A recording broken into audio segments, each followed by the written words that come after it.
Thank you, Om, for that wonderful introduction. And now let's start.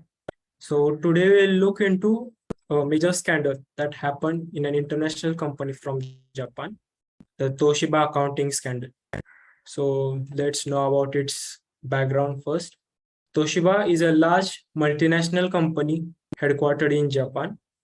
It has a diversified business with a wide variety of products, from batteries, semiconductors, industrial power systems to consumer appliances. It was founded in 1939 with a merger between two companies. The group expanded rapidly with a combination of both organic growth and mergers and acquisitions. Toshiba was also a front runner in developing new technologies. Its innovations include Japan's first microwave oven, MRI system, and even the world's first personal laptop computer. So everything seemed to be going all well for this Japanese giant. Or was it really?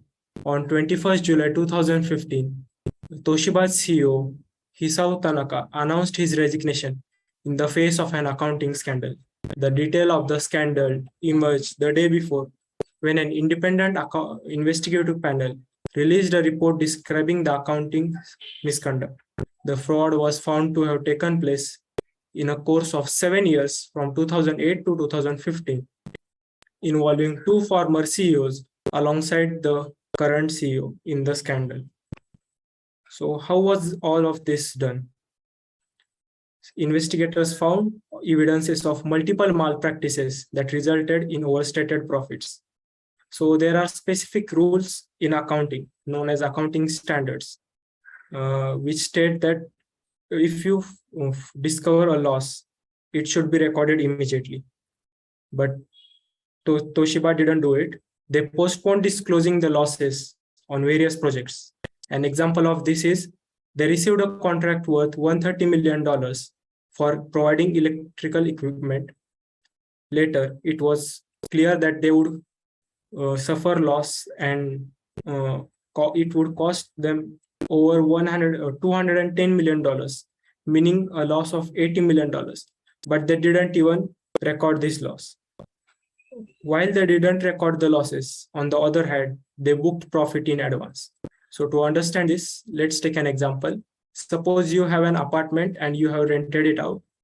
So the person living in the apartment gives you the rent of the next year in advance right now.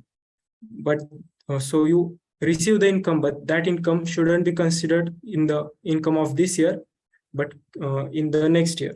But Toshiba didn't follow it. If they were going to make money in future, they would record it immediately in the current year.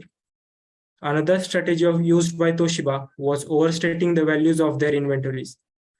They would increase the prices of inventories hypothetically at the end of financial quarters, even though the actual sales took place at a much lesser price. This gave the impression that they were more profitable in that quarter than they actually were.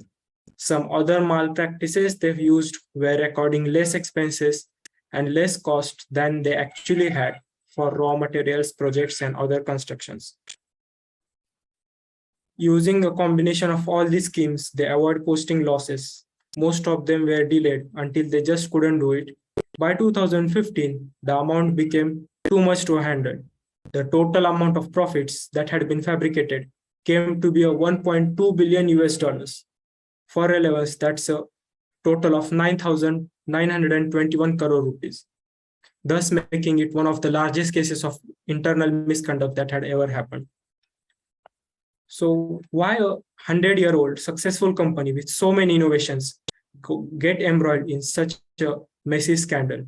So the company started declining in 2000s and suffered losses in various segments. The company was heavily dependent on industrial demands, so it was also hit strongly by the 2008 financial crisis, which led to a lot of problems. So the management took some drastic measures. Toshiba had a strict corporate culture which demanded obedience from superiors. It was an important factor enabling the emergence of fraudulent accounting practices. The leadership handed down strict targets, known as challenges, to business presidents, often with the implication that failure would not be accepted. Sometimes these challenges were given at the end of the year, where there was no time left to manually affect the performance. At that time, the only way possible to achieve these challenges was through the use of irregular accounting techniques.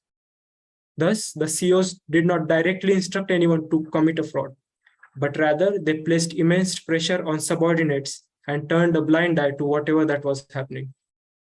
So the aftermath of this scandal, since the fraud ran deep in the employee hierarchy, there was a total overhaul of executives. The PC and TV business had to be shut down, and they had to cut down their employee strength by more than 34,000, and they had to face multiple lawsuits, which amounted to over $115 million. Thank you. Any questions?